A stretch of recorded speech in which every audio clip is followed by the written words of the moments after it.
It's a humid evening on June 15th, 2020, in a quiet Texas town. Emily, 24, with soft brown curls, sits across from Jake, her boyfriend of 7 years, in a diner booth. The relationship, once filled with marriage talks, crumbles as her parents disapprove, citing his family's financial struggles. Her well-off family fears she'd support his siblings forever. Tears stream as they argue, begging her mother for acceptance, but she remains firm. Heartbroken, they part ways, the diner's jukebox playing a sad tune. Emily watches Jake leave, his truck disappearing into the dusk, her dreams fading. She feels lost, her family's protection a cage, the summer air heavy with regret as she heads home alone. Months later, on October 10, 2020, Emily and Jake reconnect as friends, meeting at the same diner. He drives her there, buys her a milkshake, gifts her a small bracelet like old times. She treasures their bond, thinking friendship can heal the breakup. Her family arranges a date with Michael, a successful manager, and by 2022, at 26, she marries him. Jake's texts slow after his own marriage to Sarah, leaving Emily lonely as Michael travels often. Exhausted with twin newborns in late 2024, she texts Jake, breaking down about postpartum struggles. He listens silently, but Sarah's voice cuts in, accusing Emily of clinging, shattering their fragile peace. On January 5, 2025, Emily panics as her twins spike fevers, her husband absent. Desperate, she calls Jake, who agrees after checking with Sarah. Both arrived at the hospital, Sarah's presence a silent guard. Emily feels a pang seeing their affection, contrasting her strained marriage. The twins stabilize, but Sarah's cold stare lingers. Emily backs off, reducing contact, her heart aching for the comfort Jake once gave. The winter night outside the hospital is bleak, mirroring her isolation, her friendship with Jake slipping away as family duties pull him closer to Sarah. 3 months ago, on March 10, 2025, Emily catches Michael cheating, divorcing him swiftly despite advice to wait. She moves into a cramped rental with her twins, returning to work. Money's tight with $20,000 from savings and her parents' $15,000 help, but the $30,000 house Jake shows her is out of reach. He assists with listings, driving her to viewings, but Sarah's social media flaunts a new car, stinging Emily's pride. She stays silent, grateful for his help, the spring air carrying hints of hope as she adjusts to single motherhood, her trust in relationships shaken. On June 5, 2025, Sarah invites Emily to a coffee shop, sliding a matcha latte across the table.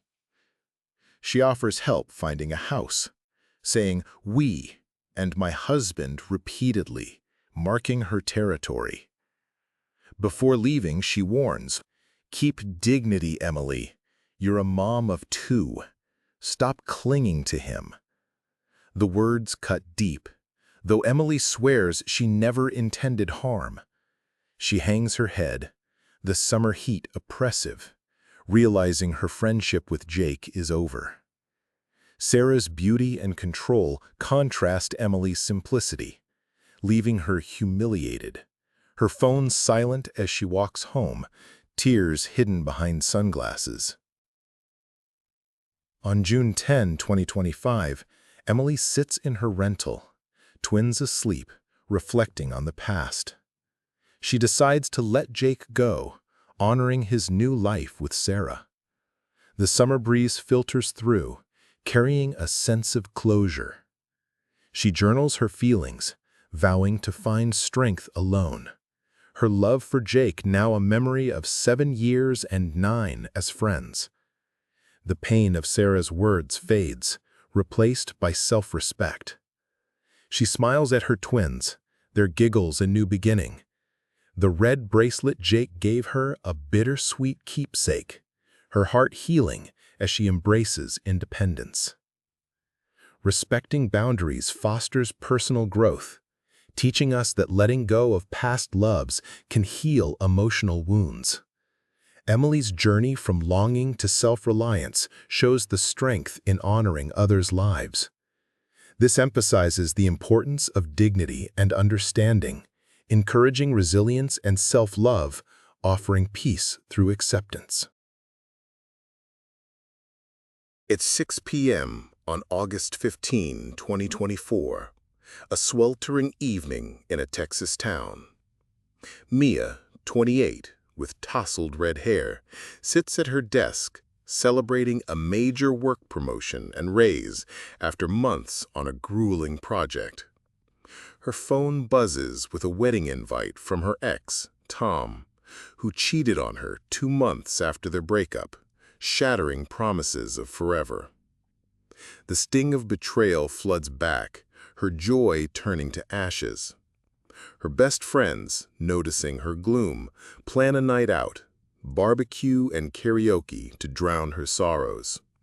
Mia agrees, the summer heat mirroring her turmoil as they head to a lively joint, her heart heavy despite the milestone, the invite a cruel twist of fate.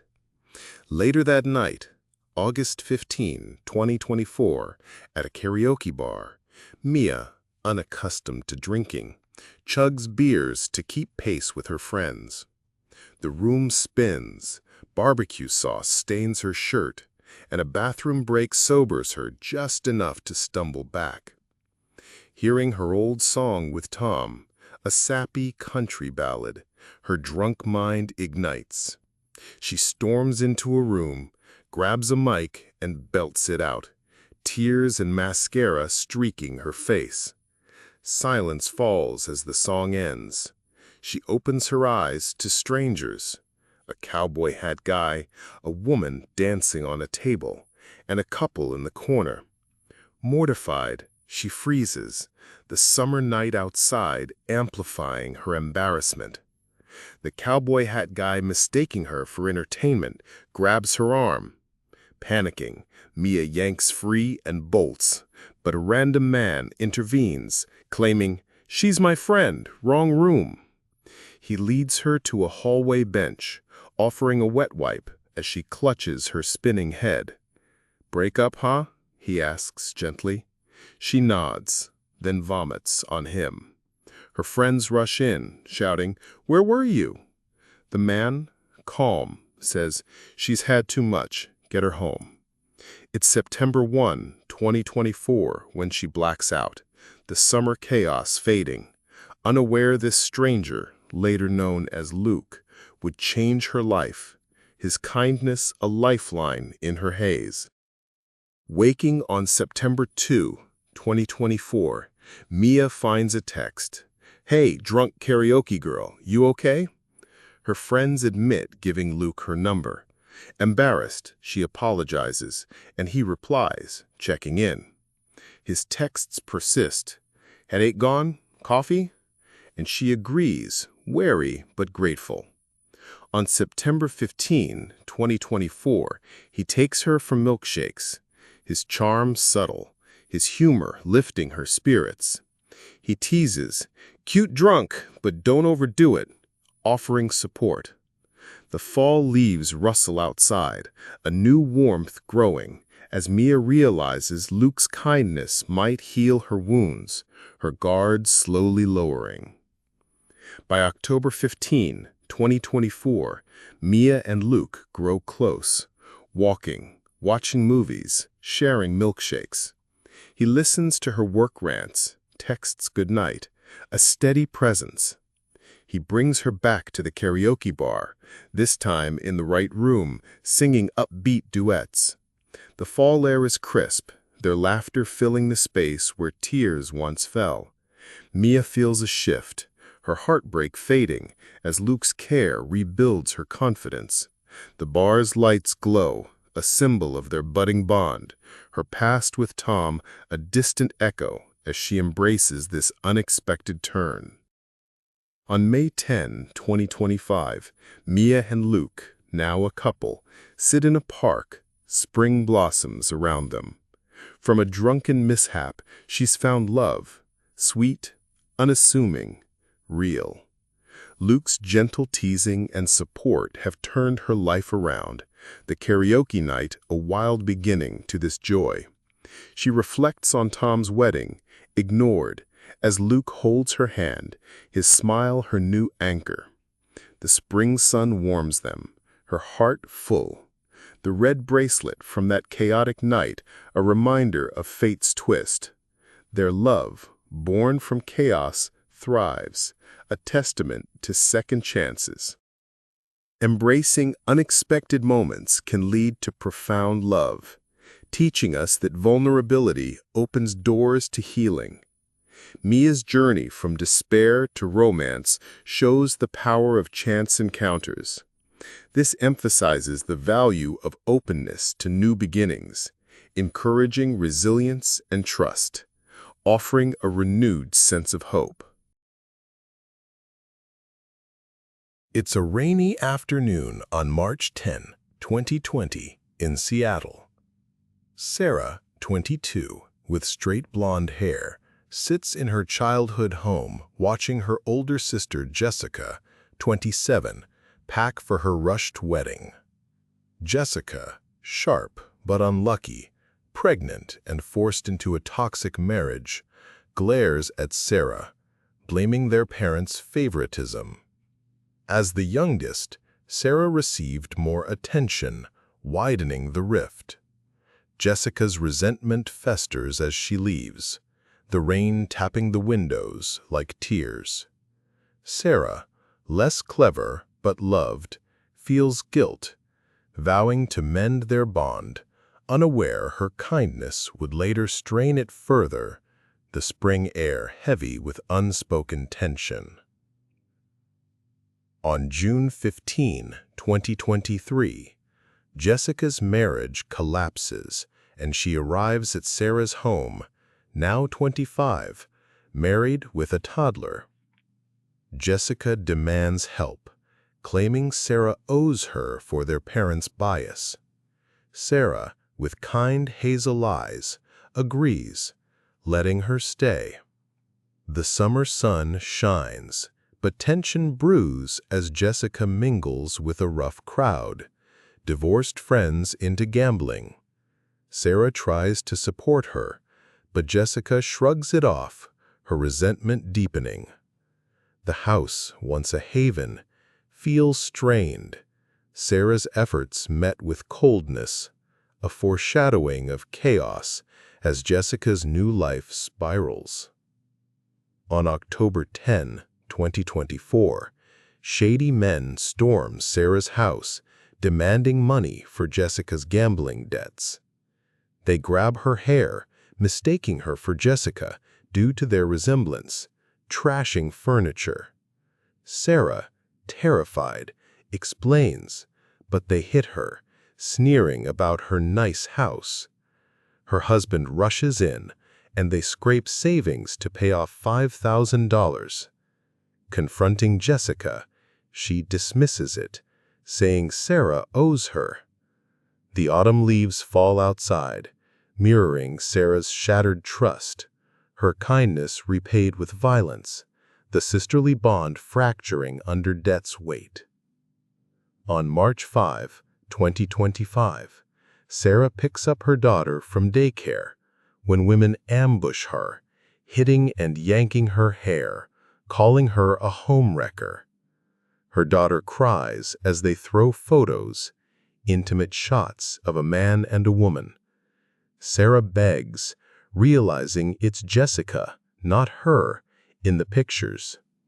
The women leave after her husband intervenes, the winter air biting as she clutches her child, shaken.